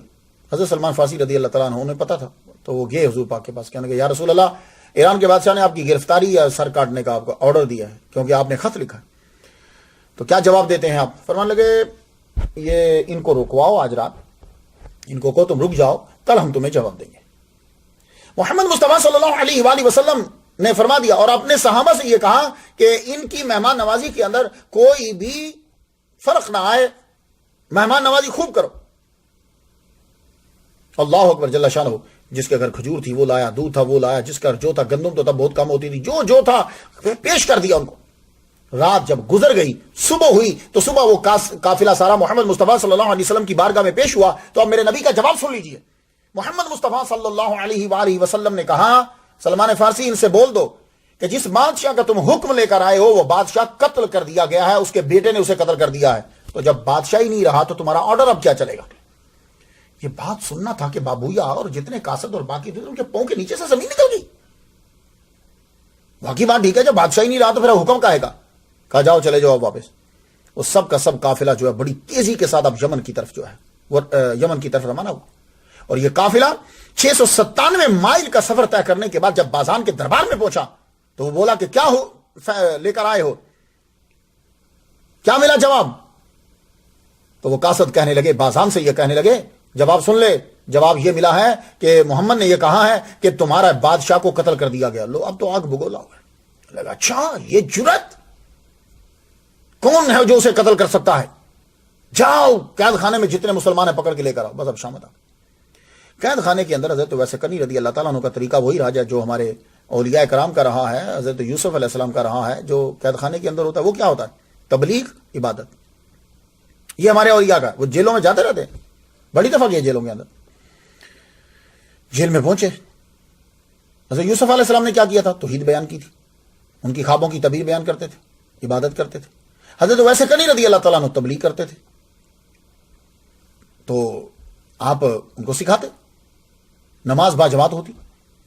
اس وقت بھی جب بازان جو ہے وہ ابن اخنس کے ساتھ جب داخل ہوا اندر تو اندر دیکھا کہ نماز ہو رہی ہے. ابن اخنس نے کوڑے مارنے شروع کر دیے. پیچھے جتنی 20-30 اتنے ہی بندے تھے جو ان کے ہاتھ لگے تھے، بڑا مارا ان کو. وہ تو بیچارے نماز کے اندر ہی بھاگے. حضرت ویسے کرنی رضی اللہ تعالیٰ عنہ کو مارا. آپ نے نماز نہیں چھوڑی، اطمینان سے نماز مکمل کی. وہ مارتا رہا. بازان کو رحم آ گیا، کہنے لگا بس کرو، تو اسے میرے دربار میں لے کر آؤ. حضرت ویسے کرنی نے سلام پھیرا اور وہ دربار میں لے کر گیا. دربار میں جب پہنچے بازان کہنے لگا تم نے محمد کو دیکھا؟ حضرت ویسے کنی رضی اللہ تعالیٰ عنہ نہیں میں نے تو نہیں دیکھا. اچھا تم نے دیکھا ہی نہیں؟ کہا نہیں میں نے نہیں دیکھا. کیوں دیکھنے کیوں نہیں گئے؟ کہا بس دیکھنے اس لیے نہیں گیا کہ میری والدہ جو ہے وہ بیمار رہتی. کہا اچھا تو محمد کے بارے میں کیا خیال ہے تمہارا؟ کہا محمد اللہ کے سچے رسول ہیں, ہمارا خاندان انہیں جانتا ہے. مولا علی جب یہاں آئے تھے گورنر بن کر حضور کے دور کے ظاہری دور کے اندر, مولا علی سے بھی ملاقات ہے. صحابہ کرام آتے رہتے ہیں, وہ تعلیمات انہوں نے ہمیں سکھائی ہیں. بچیوں کو زندہ درگور نہیں کرتے, شراب پینا جائز نہیں ہے, انلیگل ریلیشن شپ جو ہے عورتوں کے ساتھ یہ صحیح نہیں ہے, چوری کرنا حرام ہے. ہمارے نبی سکھاتے ہیں کہ سب انسان برابر ہیں, کسی کے آگے کوئی نہیں جھکتا, صرف اللہ کے آگے جھکتا ہے. محمد جو کہتے ہیں وہ سچ ہوتا ہے. وہ باتیں کہنے لگا اچھا محمد جو کہتے ہیں وہ سچ ہوتا ہے. کہاں تمہارے محمد نے یہ کہا کہ خسرو کو قتل کر دیا گیا ہے؟ حضرت ویسے کنی رضی اللہ تعالیٰ عنہ کہنے لگے اگر نبی نے کہا تو سچ کہا. کہنے لگا پھر ہمارے پاس تو کوئی رپورٹ نہیں آئی, ہمارے پاس تو کوئی قاصد نہیں آیا. کہا میرے نبی نے جب کہا ہے انہوں نے مدینے بیٹھ کر کہا ہے, تمہارے پاس جو قاصد آئے گا وہ ایران سے آئے گا. ایران دور ہے, مدینہ قریب ہے. مدینے کے قاصد آگے ہیں نا؟ ہاں. تو کہا ایران کے بھی آ جائیں گے. کہا ٹھیک ہے, تمہیں یقین ہے کہ خسرو قتل کر دیا گیا؟ کہنے لگے ہاں. وہ اس نے تو خسرو نہیں کہا, وہ تو بڑے لمبے چوڑے لفظ بولتے تھے. کہا ہمارا بادشاہ قتل کر دیا. ہاں قتل کر دیا. کہنے لگا ٹھیک ہے, اگر قاصد آ گئے بات سچی ہوئی تو میں تمہیں بھی چھوڑ دوں گا, سب کو چھوڑ دوں گا, اور اگر یہ بات جھوٹی ہوئی اور وہ قتل نہ ہوا میں تیری بھی گردن اڑا دوں گا اور سب کی گردن اڑا دوں گا. ہم نے کہا منظور, محمد مصطفیٰ صلی اللہ علیہ وآلہ وسلم کے اوپر کتنا یقین تھا. کہنے لگے منظور. تھوڑی دیر گزری, قاصد پہنچ گئے. ابھی حضرت ویسے کنی رضی اللہ تعالیٰ عنہ دربار میں ہی ہے, قاصد پہنچ گئے, آنکھوں سے آنسو جاری. قاصد کیا ہوا؟ کہنے لگے خسرو پرویز کو اس کے بیٹے نے قتل کر دیا. اللہ اکبر جل شانہ. 25 فروری 628 کو خسرو قتل ہو گیا. وہ حکومت جو 531 سے جاری تھی 97 سال کے بعد 628 میں ختم ہو گئی, بالکل ختم ہو گئی. کیونکہ میرے نبی نے کہا تھا کہ اگر تو اسلام لے آئے تو بچ جائے گا, نہیں لائے گا تو گیا. جب اس نے آپ کے پاس یہ پہنچی کہ اس نے خط پھاڑ دیا, آپ نے فرمایا اس نے اپنی حکومت کو ہی پھاڑ دیا, نسل ہی ختم ہو گئی. اور یہی ہوا. اسی لیے ہمارے صوفیاء کرام اولیاء کرام یہ کہتے ہیں کہ پرویز نام رکھنا اچھا نہیں ہے. آپ جانتے ہو کیوں؟ اس لیے کہ پرویز وہ آدمی ہے کہ جس نے محمد مصطفیٰ صلی اللہ علیہ وآلہ وسلم کا خط پھاڑا تھا اور حضور نے اس کے لیے بد دعا کی, اس لیے ہمارے ہاں پرویز نام اچھا نہیں سمجھا جاتا. اللہ اکبر جل شانہ. محمد مصطفیٰ صلی اللہ علیہ وآلہ وسلم کے سے ادھر یہ پہنچے, ادھر سے وہ آگے, اور جب بات سچی بازان کا سر جھک گئے. بازان کا سر جھکا. کہنے لگا جاؤ سب مسلمانوں کو چھوڑ دو. سب مسلمانوں کو چھوڑ دیا گیا. حضرت ویسے کنی رضی اللہ تعالیٰ کہنے لگا ان کو خالی نہیں, ان کو دراہیم و دنانیر دے کر دو اور کپڑے دے کر بھیجو. سب کو دیے گئے. حضرت ویسے کنی رضی اللہ تعالیٰ عنہ کو دے, فرمانے لگے نہیں ہمیں نہیں چاہیے, ہمیں تمہارے مال سے نہیں لینا. تو اس کے بعد بازان نے بھی اسلام قبول کر لیا. یہ میرے نبی محمد مصطفیٰ صلی اللہ علیہ وآلہ وسلم کہ اس خط کی وجہ سے آپ کی شہرت ہوئی, اور بازان نے جو ہے وہ اسلام قبول کر لیا. بازان نے جب اسلام قبول کیا, حضور صلی اللہ علیہ وآلہ وسلم کہ یہ دیوانہ, اب اسلام یمن کے اندر اور پھیلا. یمن میں جب اسلام پھیلا, حضرت محمد مصطفیٰ صلی اللہ علیہ وآلہ وسلم کے یہ دیوانے ویسے کنی رضی اللہ تعالیٰ عنہ, اب حضور کی عمر تقریباً 57 سال ہو چکی تھی. حضور کی عمر 57 سال ہو, 58 59 60 61 62 63, اب یہ اتنے ہی سال باقی ہیں. سرکار اب چلے جائیں گے. اپنی والدہ سے بیٹھ کے کہنے لگے ماں اب بوڑھی ہو چکی تھی, ماں اگر آپ اجازت دو تو میں حضور کو ملاؤں. ماں نے تھوڑی دیر توقف سوچا. اب ماں کا اپنا بھی دل تھا, کیونکہ ماں بھی نبی کی دیوانی تھی. سوچنے لگی چلو میں تو نبی نہ ہوں, میں تو دیکھ نہیں سکتی, چل یہ دیکھ کر آئے گا تو میں یہی سمجھوں گی کہ اس کی آنکھوں سے میں نے حضور کو دیکھ لیا. کہنے لگی ٹھیک ہے بیٹے تم جاؤ, میں تمہیں اجازت دیتی ہوں, لیکن شرط یہ ہے کہ تم صبح کو پہنچو گے تو ظہر تک رک سکتے ہو, ظہر کے بعد روانہ. کہنے لگے ماں اچھا جیسے تیری مرضی. آپ نے 3 دریوں کے بدلے میں ایک گدھا لیا. وہ گدھا بھی بوڑھا سا تھا. گدھا لے کر آپ روانہ ہوئے. اب سفر طے کیا, صحرا سے نکلے. گدھا رستے میں مر گیا. کھانے پینے کو کچھ نہیں ملا, اور مدینے سے ابھی کچھ تھوڑی سی دور ہے. آپ بے ہوش ہو کے گر گئے. پانی آپ کے پاس نہیں ہے. بے ہوش ہو کر جب گرے تو آپ اتنا فرماتے ہیں کہ میں جب بے ہوش ہو کے گر گیا مجھے تو یوں لگا کہ جیسے اب میں بھی مر جاؤں گا, لیکن میں کیا دیکھتا ہوں کہ نورانی چہرہ, وائٹ کپڑے, ایک ہاتھ میں پانی کا پیالہ, اور وہ پیالہ انہوں نے میرے لبوں سے لگا دیا. میں نے جب پانی پیا ایک دم سے حیات میری رگوں میں دوڑ گئی، میں کھڑا ہو گیا، ادھر ادھر دیکھو تو کوئی بھی نہیں تھا۔ اب آپ گیس کیجئے کون ہوں گے؟ محمد مصطفیٰ صلی اللہ علیہ وسلم۔ مدینے میں آنے والوں کی خبر گیری وہی کرتے، لیکن یہ سب روحانی ہے۔ اب یہ کیا چکر ہے، عام لوگ جو لفظوں کی تلاش میں ہیں وہ تو اعتراضات کریں گے، لیکن عشق والے جانتے ہیں کیا۔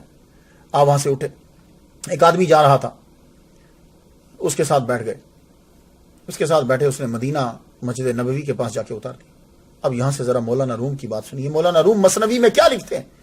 وہ ایسے کرنی رضی اللہ تعالیٰ عنہ کی نظر کے سامنے جب مسجد نبوی آئے تو یوں سلام کرتے ہیں، سلام علیکہ یا رسول اللہ، اے نبی اللہ تجھ پر سلام ہو۔ بی بی عائشہ صدیقہ رضی اللہ تعالیٰ عنہ کے گھر پہنچی، دروازہ کھٹکھٹایا، میں پوچھا کون؟ آپ نے جواب دیا میں اویس ہوں، کیونکہ دروازہ جب کھٹکھٹایا جائے تو حضور نے فرمایا آنا مت کہو، اپنا نام بتایا کرو۔ دروازہ کھٹکھٹایا، اندر سے پوچھا کون؟ کہا میں اویس ہوں، یمن سے آیا ہوں، حضور کا دیدار، حضور سے ملنا چاہتا ہوں۔ تو حضرت بی بی عائشہ صدیقہ رضی اللہ تعالیٰ عنہ پردے کی اوٹ میں فرمانے لگی، کہنے لگی حضور تو چلے گئے ہیں پناہ گزینوں کا حال معلوم کرنے کے لیے، وہ تو یہاں نہیں ہے۔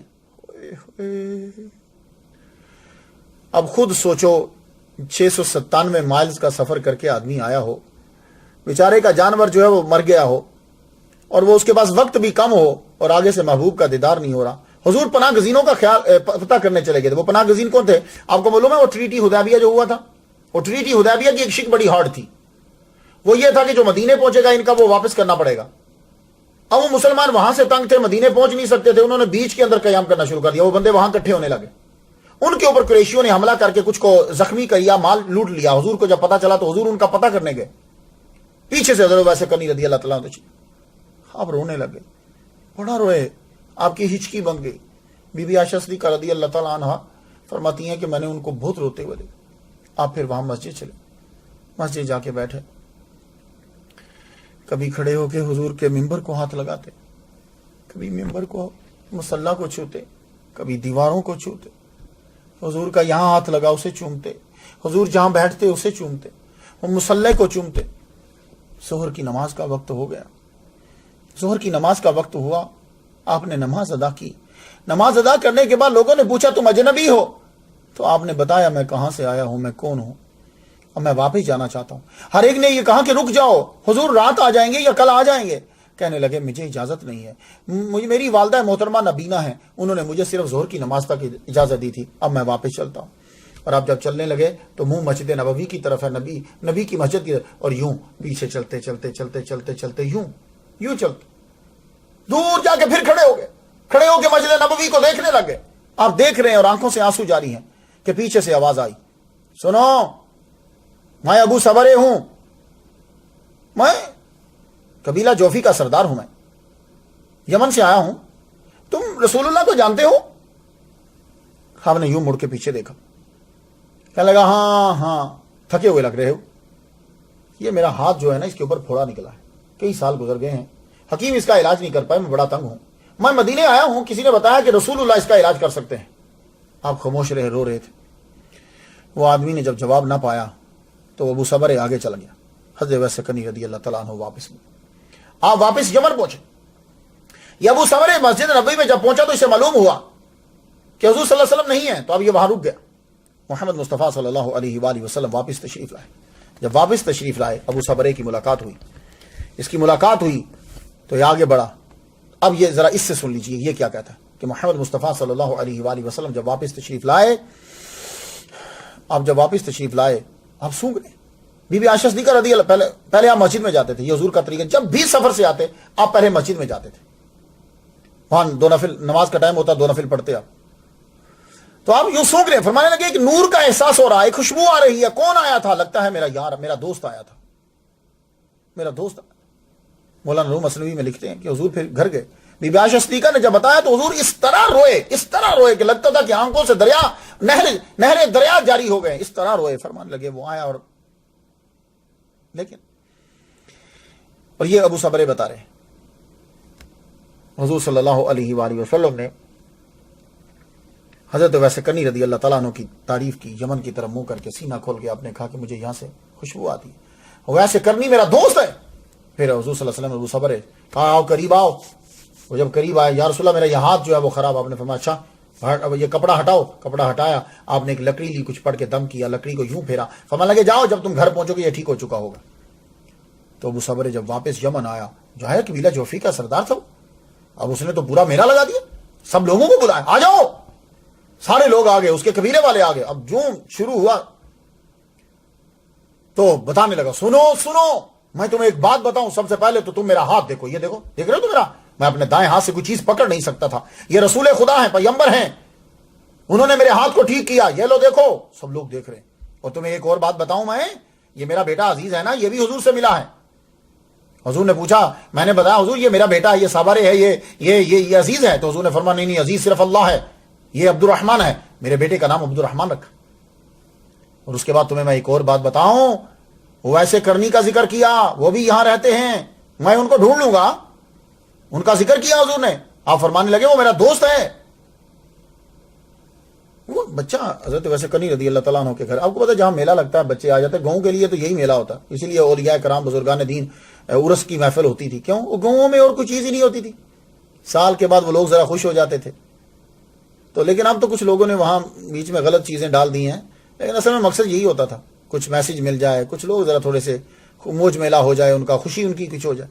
تو یہ سردار جب پہنچا تو وہاں جو گفتگو ہو رہی ہے وہاں کھانے کو ملے گا, ایک میلہ کے بچے سب پہنچ گئے وہاں. اور وہ سلیم جو تھا, جو حضرت ویسے کنی رضی اللہ تعالیٰ عنہ کے گھر میں رہتا تھا, اس نے جب حضرت ویسے کنی رضی اللہ تعالیٰ عنہ کا نام قبیلہ جوفی کے سردار کے منہ سے سنا تو وہ قریب جا کے کہنے لگا, بچے تمہیں کچھ چیز چاہیے؟ کہنے لگا نہیں چیز نہیں چاہیے, میں تمہیں ایک بات بتاؤں, یہ ویسے کرنی کو میں جانتا ہوں. اچھا تم جانتے ہو؟ ہاں ہاں میں جانتا ہوں. تو چلو پھر ہمیں لے کر چلو. سارے کا سارا قافلہ اور قبیلہ جوفی کا سردار وہ بھی پیچھے پیچھے, اور جتنے وہ تحائف وہ چیزیں پڑی ہوئی تھی وہاں بانٹنی تھی وہ سب اٹھا کر لے چلے, وہ کھجوریں, وہ گوشت, وہ دانے, وہ ساری چیزیں جا کر حضرت ویسے کنی رضی اللہ تعالیٰ عنہ کے گھر کے سامنے گلی کے اندر رکھی. دروازہ کھٹکھٹایا, حضرت ویسے کنی رضی اللہ تعالیٰ عنہ باہر آئے. قبیلہ جوفی کے سردار نے ان کو دیکھتے ہی کہا, آج سے میں اعلان کرتا ہوں کہ یہ ہمارے قبیلے کے سردار ہیں اور ہمارے فرد ہیں, یہ ہمارے قبیلے میں شامل ہوئے. آپ ان سے ملے, کیونکہ وہ حضور سے مل کر آئے تھے.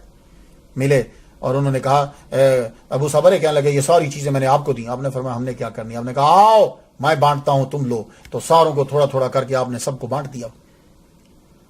تو اس وقت پھر اس نے اعلان کیا کہ میں یہاں ایک بہت بڑی مسجد بناؤں. آپ نے فرمایا بالکل, مسجد بنانا جو ہے یہ نہ بھولنا. اللہ اکبر جل شانہ. حضرت ویسے کرنی رضی اللہ تعالیٰ عنہ زندگی پھر اسی طرح. شہرت آپ کو اچھی نہیں لگتی تھی, آپ لوگوں کی نظروں سے بچا کے کہیں کبھی کہیں, اور این ٹائم پہ شام کے ٹائم آ جاتے, والدہ کا پوچھتے, خیال رکھتے. والدہ اور علیل ہو گئی. ایک دن پھر کیا ہوا کہ دروازے پہ نوکنگ ہوئی. اندر سے حضرت ویسے کرنی رضی اللہ تعالیٰ عنہ باہر تشریف لائے. تو ابن اخنس جو سر جھکا کے کھڑا تھا, کیونکہ ظاہر ہے اب تو بازان بھی مسلمان بن گیا تھا, اور بھی قبیلے بڑے مسلمان ہو گئے تھے. سر جو حضور, آپ حضور صلی اللہ علیہ وسلم کے مکہ فتح کرنے جا رہے ہیں, تو بازان نے یہ کہا ہے کہ ہم بھی کوئی چیزیں بھیج دیں, یمن سے بھی کوئی لشکر جائے, گھوڑے جائیں, کچھ اونٹ جہاں سے بھی بھیج دیں, اور آپ ان کے سپہ سالار بن کے جائیے. یہ فیصلہ ہوا ہے. آپ نے فرمانے لگے میں تو نہیں جا سکتا, کیونکہ میری ماں نابینا ہے, اب دیکھ نہیں سکتی, اور انتہائی علیل ہے. کہنے لگے تو شاہی طبیب دے دیتے ہیں. آپ نے فرمایا اس وقت میری ماں کو طبیب کی ضرورت نہیں ہے, میری ماں کو بیٹے کی ضرورت ہے, تو باقی میں تمہارے ساتھ جا نہیں سکتا. پھر وہ قافلہ ابو صبرے لے کر گئے, یہ لے کر گئے قافلہ, یہاں سے یمن سے بھی سامان گیا. اب جب گئے تو فتح مکہ کی پوری سچویشن آ کر بتائی انہوں نے. پھر ان کی کچھ طبیعت ہی کچھ ایسی تھی. آگے بتانے لگے, آؤ سب کٹھے ہو جاؤ, میں تمہیں بتاؤں حضور صلی اللہ علیہ وآلہ وسلم کس طریقے سے مکہ میں داخل ہوئے. میرے نبی کی شان, سر جھکایا ہوا, قل جاء الحق وزهق الباطل ان الباطل کان زهوقا. میرے نبی مسجد میں داخل ہوئے, مسجد میں داخل ہوتے ہی آپ نے سارے بتوں کو گرایا اور سر سجدے میں جھکا دیا. ساری ڈیٹیل ایسے بیان کر رہے ہیں اور لوگ دم بخود سن رہے, اور کہتے ہیں ابو سفیان کا تو رنگ اڑ گیا تھا. حضرت ویسے کنی رضی اللہ تعالیٰ عنہ کو پتا چلا کہ ابو صبرے آئے ہیں, کیونکہ انہوں نے حضور کو دیکھا تھا, تو آپ ان کو ملنے کے لیے خود گئے. اور جو ہی آپ انٹر ہوئے, وہ ہمارے سردار آ گئے, ہمارے سردار آ گئے. حضرت ویسے کنی رضی اللہ تعالیٰ عنہ نے ان سے ملاقات کی, حضور کے بارے میں پوچھا. پھر واپس 2 سال مزید گزر گئے. 2 سال گزرے, آپ کے اوپر زیادہ تر اب غلبہ حال اور مزید ہو. کچھ وقت کے لیے آپ غلبہ ختم ہوتا, تھوڑا سا نمازیں اور عبادت میں مصروف رہتے. اپنی والدہ کی خدمت کے بعد پھر چلے جاتے. چاند راتوں کے اندر تو بہت عبادت کرتے, 13 14 15, ایک رات کے ایک رکوع میں, ایک سجدے میں, کیونکہ اس رات کے اندر آدمی کا خون بھی جوش مارتا ہے, یہ بھی پانی جوش مارتا ہے. جیسے دریاؤں کا جوش. اس لیے ان دنوں کے اندر روزہ رکھنے کا حکم دیا گیا, حضور کی طرف سے آیا نا, 13, 14, 15. عبادت بہت کرتے. آخر حضور صلی اللہ علیہ وسلم کا وصال ہوا. تو جب حضور کا وصال ہوا تو آپ کی والدہ ماجدہ کا بھی وصال ہوا. 632 میں حضور صلی اللہ علیہ وآلہ وسلم کا وصال ہوا تو آپ کی والدہ ماجدہ کا بھی وصال ہوا. وہ تو کہا کرتی تھی, یا اللہ مجھے جب حضور نہ رہیں تو مجھے نہ رکھنا. اب والدہ کی وجہ سے تو آپ رکتے تھے. والدہ کو وہیں دفنایا, اس کے بعد آپ بہت لوگوں کو کم ملتے, صحرا میں ملتے بھی کہیں. اور آپ کی وجہ شہرت دوسری کیا ہے؟ حضرت عمر رضی اللہ تعالی عنہ کا ہر حج کے اندر, ہر موسم حج میں آپ کا اعلان کرنا کہ تم میں کوئی اویس ہے, یہ دوسری وجہ شہرت ہے. اب آ جاؤ, تاریخ سے نکل آؤ, اب حدیث پہ آ جاؤ. حضرت اویس کرنی رضی اللہ تعالیٰ عنہ کا آپ کو مقام معلوم ہے. ملا علی قاری نے آپ کی شان میں کتابچہ لکھ دیا, اس کے اندر ساری حدیث لکھی. لیکن میں گفتگو آپ سے صرف کروں گا مسلم شریف کی حدیث کی. 3 حدیثیں ہیں مسلم شریف میں حضرت اویس کرنی کی شان میں, واضح طور پر صراحۃ. اب وہ اسیر بن جابر سے روایت, حضرت عمر رضی اللہ تعالیٰ عنہ جب بھی موسم حج کا موقع آتا تو آپ مینا کے اندر یا کسی جگہ پہ بھی جب لوگوں کا مجمع ہوتا تو آپ پوچھتے, تم میں اویس ہے, کوئی قبیلہ کرن مراد کا کوئی بندہ ہو؟ کوئی نہ ہوتا. تو ایک جگہ تو میں پڑھتا ہوں کہ 10 سال اسی طرح ہی گزر گئے. ہر سال آپ پوچھتے بارہ. لیکن یہ ہے کہ آپ نے کئی دفعہ پوچھا ان کے بارے میں. اب سوال یہ ہے کہ حضرت عمر رضی اللہ تعالیٰ عنہ خود یمن ملنے کے لیے گئے یا حضرت اویس کرنی رضی اللہ تعالیٰ عنہ ان کو ملنے کے لیے آئے, یہ ہے کوشچن. لیکن جب میں واعظین کو سنتا ہوں, واعظین کی کتابیں پڑھتا ہوں, جو مقرر ہوتے ہیں نا یہ تقریریں کرنے والے, ان کی جب کتابیں پڑھتا ہوں تو ان سے یہ پتا چلتا ہے کہ حضرت عمر حضرت رضی اللہ اسپیشلی گئے ان کو ملنے. لیکن جب میں حضور کے جملے پڑھتا ہوں, حضور کا بیان پڑھتا ہوں جو مسلم شریف میں ہے, صحیح کتاب ہے, اور بعض لوگ مسلم شریف کو بخاری سے بڑا درجہ دیتے ہیں. مسلم میں یہ ہے کہ حضرت اویس کرنی حضرت عمر سے ملنے آئیں گے جو حضور نے پیش گوئی کی تھی. اب ذرا سن لیجیے مسلم شریف, اسیر بن جابر حضرت عمر رضی اللہ تعالیٰ عنہ ان رسول اللہ صلی اللہ علیہ وسلم قال ان رجلا یاتیکم من الیمن. سن رہے, ان رجلا یاتیکم من الیمن, ایک آدمی یمن سے تمہارے پاس آئے گا, یقال له اویس, اس کا نام اویس ہے. حضور نے اس کا نام آپ کا نام بتا دیا اور فرمانے لگے کہ یمن میں اس کی ماں کے علاوہ کوئی نہیں ہے, اور سفیدی ہوگی, وہ نشان سا جو ہے وہ ہوگا. اب وہ نشان ایک میں ہے کہ ہاتھ پہ, ایک میں ہے پہلو میں, ایک میں ہے یہاں تھا, جہاں بھی تھا. لیکن یہ ہے کہ یہاں ہو تو کیونکہ جو ریزن ہے وہ یہیں پوری ہو سکتی. 1 درہم یا دینار کے مطابق برابر نشان رہ گیا ہوگا. فمن لقیہ منکم فلیستغفر لکم, اور جو ملے اسے وہ کہے کہ وہ تمہارے, اس سے کہو کہ وہ تمہارے لیے بخشش کی دعا.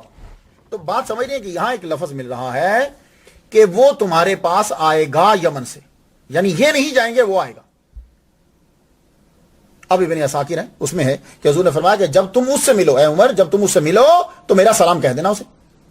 ابن طبقات ابن سعد میں, مسند امام احمد میں, اور مسلم شریف میں, اور حاکم کے, یاتی علیکم اویس بن عامر ما امداد اہل الیمن من مراد ثم من قرن, یعنی یمن کے قافلوں کے ساتھ تمہارے پاس آئے گا, لشکر کے ساتھ آئے گا تمہارے پاس. بات کچھ سمجھ میں آ رہی ہے؟ تو یہی وجہ تھی کہ حضرت عمر رضی اللہ تعالیٰ عنہ پوچھا کرتے تھے, کیونکہ حضور نے کہا تھا کہ تمہارے پاس آئے گا, تو آپ پھر پوچھتے تھے تم میں کوئی ہے. علامہ جلال الدین سیوطی رحمۃ اللہ علیہ فرماتے, ایک روز حضرت عمر رضی اللہ تعالیٰ عنہ مینا کے اندر تقریر فرماتے ہوئے کہنے لگے, کیا تم میں کوئی ایسا ہے یمن کا, قبیلہ مراد کا, قبیلہ کرن کا, یمن سے آیا؟ تو ایک صاحب جو ہیں وہ کھڑے ہو گئے. اب ایک جگہ ہے کہ وہ چچا, ایک صاحب کھڑے ہوئے. اب ایک روایت میں ہے کہ چچا, ایک روایت میں ہے بھتیجا.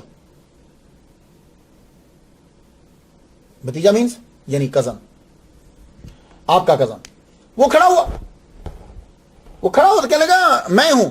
تو کہاں تم ہو؟ اچھا تم قبیلہ کرن سے ہو, تو تم ویسے کرنی کو جانتے ہو؟ کہنے لگا حضور آپ امیر المومنین اتنے بڑے, آپ اس کے بارے میں کیوں پوچھ رہے ہیں, عام آدمی کے بارے میں؟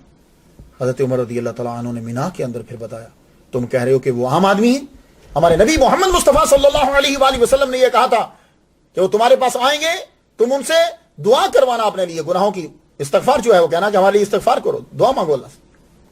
اور محمد مصطفیٰ صلی اللہ علیہ وآلہ وسلم نے فرمایا، اور یہ حدیث مبارکہ اس کو بائحقی نے نقل کیا، المصنف نے نقل کیا، طبرانی میں ہے، مستدرک میں، ابن عساکر نے بھی اس کو بیان کیا ہے کہ ان کی شفاعت جو ہے، وہ ان کی جو سفارش ہوگی، جو شفاعت ہوگی اللہ تعالیٰ اس کے صدقے سے قبیلہ مدر اور قبیلہ ربیعہ جو ہے، اس کی بکریوں بھیڑوں کے برابر دوزخ سے اللہ تعالیٰ مسلمانوں کو آزاد کر دے گا۔ تم کہہ رہے ہو کہ وہ معمولی ہیں؟ حضرت عمر رضی اللہ تعالیٰ عنہ نے جو ہی یہ جملہ کہا، ابھی اس سے گفتگو ہو رہی تھی کہ پرانے کپڑے، پرانا پالان، اونٹ کی نکیر پکڑی ہوئی یوں ایک شخص آپ کے سامنے ظاہر ہوا۔ اب جملہ سن لیجیے، آپ نے فرمایا انتا اویس، تو اویس ہے؟ قال نعم۔ قال من مراد؟ قال نعم۔ قال ثم من قرن؟ قال نعم۔ قال فكان بك برص فبرأت منه؟ یس۔ قال نعم۔ قال لك والدة؟ قال نعم۔ قال سمعت رسول اللہ صلی اللہ علیہ وسلم یقول یاتی علیکم اویس بن عامر مع امداد اہل الجمن۔ تو حضور نے فرمایا کہ تم ان سے دعا کروانا، تو حضرت عمر کہنے لگے فاستغفر لی، میرے لیے دعا کر۔ تو بھرے مجمع کے اندر حضرت امیر المومنین عمر رضی اللہ تعالیٰ عنہ دعا کروا رہے ہیں، تو سب لوگوں کو پتا چل گیا، تو مشہور ہو گئے۔ اب آپ نے یمن جانے کا ارادہ ترک کر دیا، کیوں؟ سارے یمنی آپ کو جان گئے کہ امیر المومنین آپ سے دعا کروا رہے ہیں، اور آپ کو شہرت پسند نہیں تھی۔ تو حضرت عمر رضی اللہ تعالیٰ عنہ سے جب ملے تو ملنے کے بعد جانے لگے، تو آپ نے پوچھا کہ کہاں جائیں گے آپ؟ کہا میں اب کوفہ جاؤں گا، میں یمن نہیں جاؤں گا، کیونکہ آپ کی وجہ سے وہاں شہرت ہو گئی، اب میں کوفہ جاؤں گا۔ کہنے لگے اچھا تو میں کوفہ کے گورنر کے نام کو خط لکھ دوں کہ تمہیں کوئی تکلیف ہو تو وہ تمہاری مدد کریں؟ کہا حضور مجھے شہرت نہیں چاہیے، میں اس لیے تو کوفہ جا رہا ہوں کہ کوفہ مجھے جانتا کوئی نہیں ہے۔ تو حضرت اویس قرنی رضی اللہ تعالیٰ عنہ حضرت عمر کے دور کے اندر پھر کوفہ چلے گئے۔ اب جب آپ کوفہ گئے تو آپ کبھی کبھی علم کی محافل میں بھی نظر آتے تھے، وہ ایک محدث تھے، ان کی محفل میں بیٹھ جاتے، وہ حدیثیں پڑھتے، آپ سنتے رہتے، نبی کا بیان سنتے رہتے، لطف آتا ہے نبی کا بیان سنتے، لیکن پھر اچانک پھر آپ غائب ہونے لگے، نظر ہی نہیں آتے، کسی کو ملتے ہی نہیں تھے۔ کو تلاش کرنے کے لیے نکلتا تو اکثر صحرا کے اندر کبھی کسی کو نظر آتے۔ تو آپ میرے داتا گنج بخش علی حجویری رحمۃ اللہ علیہ آپ کیا فرماتے ہیں، حضرت حرم بن ابن حیان ان کو شوق ہوا حضرت اویس قرنی رضی اللہ تعالیٰ عنہ سے ملنے کا۔ ان کو پتا چلا کہ اویس قرنی رضی اللہ تعالیٰ عنہ سے حضرت عمر نے ملاقات کی، اب ان کو تلاش کرنے لگے، تلاش کیا، ملتے تو نہیں، کبھی ادھر کبھی ادھر کبھی ادھر۔ ایک دفعہ بصرہ جاتے ہوئے فرات کے کنارے پہ بیٹھے، ایک بندے کو دیکھا کہ وضو کر رہا ہے، جب اسے وضو کرتے ہوئے دیکھا، وضو کیا بڑے آسان طریقے سے، کھڑے ہوئے، کنگھی کر رہے ہیں، گھنی داڑھی، سینے پہ بال ہیں، چادریں دولی ہوئی، وضو کرنے کے بعد آپ قریب چلے گئے۔ وہ جب وضو کر چکے تو آپ قریب گئے، کہنے لگے کہ میرا وجدان کہتا ہے کہ آپ ویسے کرنی۔ سلام کیا، انہوں نے جواب دیا، جب جواب دیا تو جواب دیتے ہی رونے لگے، تو روتے ہوئے کہنے لگے ابن حیان تم میرے پاس کیوں آئے ہو؟ اللہ اکبر جل شانہ، یہ نام سننا تھا کہ ابن حیان تو پریشان ہو گئے، کہنے لگے میری پہلی دفعہ ملاقات ہو رہی، ان کو میرا نام کس نے بتا دیا؟ تو پوچھ ہی بیٹھے، کہنے لگے آپ کو میرا نام کس نے بتایا؟ کہنے لگے ارواح کا ارواح کے ساتھ تعلق ہوتا ہے، لو سن لو، ہم لوگوں نے اولیاء سے ملنا اور جانا اور فاتحہ پڑھنا چھوڑ دیا۔ کہنے لگے ارواح کا ارواح سے تعلق ہوتا ہے، فاصلہ جتنا بھی ہو وہ پہچان لیتی ہیں، مجھے اللہ نے خبر دے دی ہے کہ تیرا نام تو ابن حیان ہے۔ اللہ اکبر جل شانہ، انہوں نے یہ کہا کہ آپ مجھے کچھ حدیثیں سنائیں، کچھ فرمانے لگے تم نے بھی جو سنی ہے میں نے وہی سنی ہے، میں کوئی محدث یا قاضی نہیں بننا چاہتا، نفس کی اصلاح میں لگا رہتا ہوں۔ ابن حیان نے عرض کی حضور مجھے کچھ نصیحت کیجیے۔ آپ نے فرمایا تمہارا باپ فوت ہو گیا، اب حضور صلی اللہ علیہ وسلم دنیا سے چلے گئے، حضرت ابوبکر صدیق دنیا سے چلے گئے، حضرت عمر بھی دنیا سے چلے گئے۔ کہنے لگا میں تو حضرت عمر کو مل کر آیا ہوں، حضرت عمر دنیا سے کیسے چلے گئے؟ فرمانے لگے اللہ نے مجھے خبر دے دی ہے کہ آپ کی شہادت ہو گئی۔ تو آپ نے کوفہ میں بیٹھ کر بتا دیا کہ حضرت عمر رضی اللہ تعالیٰ عنہ شہید ہو گئے ہیں، تو واقعی حضرت عمر رضی اللہ تعالیٰ عنہ شہید ہو گئے تھے۔ اللہ اکبر جل شانہ، حضرت اویس قرنی رضی اللہ تعالیٰ عنہ یہ آپ نے یہ خبر دی تو میرے داتا گنج بخش علی حجویری رحمۃ اللہ علیہ کشف المحجوب میں فرماتے ہیں، آپ نے فرمایا ابن حیان موت کو ہر وقت یاد رکھنا، کتاب اللہ اور طریقہ صلحاء کو دستور بنانا، اپنی قوم کو بھی یہی بتانا، اے اللہ تیری رضا کی خاطر یہ بندہ مجھے ملنے آیا، اس کی جان مال کی حفاظت تو کرنا۔ پھر فرمایا جاؤ الوداع، اور دوبارہ مت آنا، مجھے شہرت اچھی نہیں لگتی۔ اللہ اکبر جل شانہ۔ خواجہ نصیر الدین چراغ دہلی انہوں نے آپ کی شان میں لکھا، پھر ہر ولی نے آپ کی شان میں لکھا، پھر ہر ولی نے آپ کی شان میں اپنا نذرانہ عقیدت جو ہے وہ پیش کیا ہے۔ یہاں ایک بات میں آپ کو بتا دوں، حضرت اویس قرنی رضی اللہ تعالیٰ عنہ کے ساتھ ایک بات بڑی منسوب ہے کہ آپ نے جب سنا کہ حضور نے احد میں دانت شہید ہوئے ہیں ان کے، تو آپ نے اپنے سارے دانت توڑ دیے، آپ نے اپنے سارے یہ ٹوٹلی غلط ہے، رانگ ہے، واعظینی سے بیان کرتے ہیں لیکن حقیقت کے ساتھ اس کا دور دور تک کوئی تعلق ہی نہیں، دور کوئی تعلق نہیں، یہ ایک افسانہ ہے۔ امام شارانی نے بھی اگر بیان کیا ہے تو اس کو صرف ایک سٹوری سنائی ہے، اور ملا علی قاری رحمۃ اللہ علیہ نے تو فرما دیا، فرما لگا افسانہ ہے، گھڑا گیا ہے، اس کی کوئی حقیقت نہیں ہے۔ اور ایک بات میں آپ کو بتا دوں، غزالی زمان حضرت سید احمد کاظمی شاہ صاحب رحمۃ اللہ علیہ اب جامعہ نعمیہ تشریف لائے تھے، میں نے ان کی زیارت کی ہوئی ہے، اللہ کا کرم مجھ پہ، میں نے ان کی زیارت، لوگوں نے ان سے سوالات جو ہیں وہ پوچھے، انہوں نے فرمایا، وہ جملہ سن لو، حضور صلی اللہ علیہ وسلم حضرت ویسے کرنی نے دانت شہید کیے، یہ تو بڑی دور کی بات ہے، وہ فرماتے ہیں کہ حضور کے دانت ہی نہیں ٹوٹے، یہ کاظمی شاہ صاحب نے کہا ہے، فرمانے لگے دانت نہیں ٹوٹے، کیوں؟ اب دلیل سنیے، دلیل باقی ان کی ٹاپ کی ہے، کہنے لگے کہ جب آدمی کے سامنے کے دانت ٹوٹ جائیں تو آدمی بدصورت ہو جاتا ہے، محمد مصطفیٰ صلی اللہ علیہ وسلم کے سامنے کے دانت ٹوٹے نہیں ہیں، ٹوٹنے سے بدصورتی ہوتی ہے، اور نبی دنیا کا حسین ترین ہوتا ہے اپنے دور کے اندر،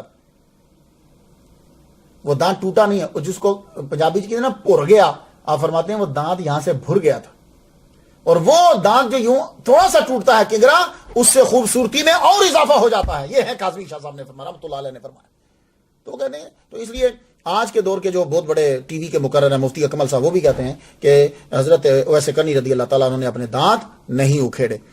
سلسلہ اویسیہ، اکثر لوگ یہ سمجھتے ہیں کہ سلسلہ اویسیہ وہ ہوتا ہے کہ جو حضرت اویس کرنی رضی اللہ تعالیٰ عنہ کا مرید ہو، نہیں، ایسا نہیں ہے۔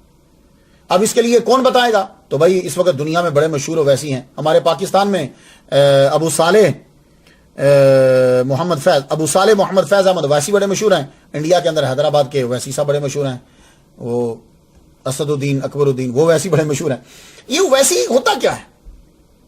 تو جب مجدد ملت شیخ الاسلام، شیخ الحدیث، شیخ القرآن و تفسیر، 1000 کتابوں کے حقیقی مصنف، کیونکہ اکثر کتابیں جو لکھائی جاتی ہیں وہ پیسے دے کے لوگوں سے لکھائی جاتی، یہ حقیقی مصنف ہیں، ان کی کتاب آدمی کی کتاب سے پتہ چل جاتا ہے، کتابیں انہوں نے لکھی، ساری زندگی گزار دی، اللہ اکبر جل شانہ۔ ابو صالح محمد فیض احمد اویسی، چونکہ غریب ہیں اس لیے مشہور نہیں ہوئے، تفسیر البیان کا ترجمہ انہوں نے لکھا ہے، اللہ اکبر جل شانہ۔ آپ فرماتے ہیں کہ سلسلہ اویسیہ کا دار و مدار غیبی امداد پر ہوتا ہے، سلسلہ اویسیہ روحانیت سے متعلق ہے، محض ظاہری جسمانی ملاقات کا ہونا ضروری نہیں، فیض تم حاصل کر سکتے ہو اس سے بھی جو صاحب قبر ہے۔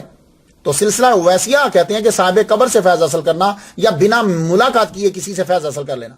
دلیل یہ دیتے ہیں کہ حضرت موسیٰ علیہ السلام زمین سے گئے 7ویں آسمان، حضور جب 50 نمازیں لے کے واپس آ رہے تھے تو کم کس نے کروائی؟ صاحب قبر نے، تو صاحب قبر جو ہے وہ فیض دے سکتا ہے، یہ بخاری اور مسلم میں ہے، مشکات میں ہے، سب کتابوں میں ہے۔ تو وہ کہتے ہیں کہ سلسلہ اویسیہ یہ ہے کہ فیض لینا بنا ملاقات کے، اب وہ صاحب قبر سے ہو یا ظاہری سے ہو۔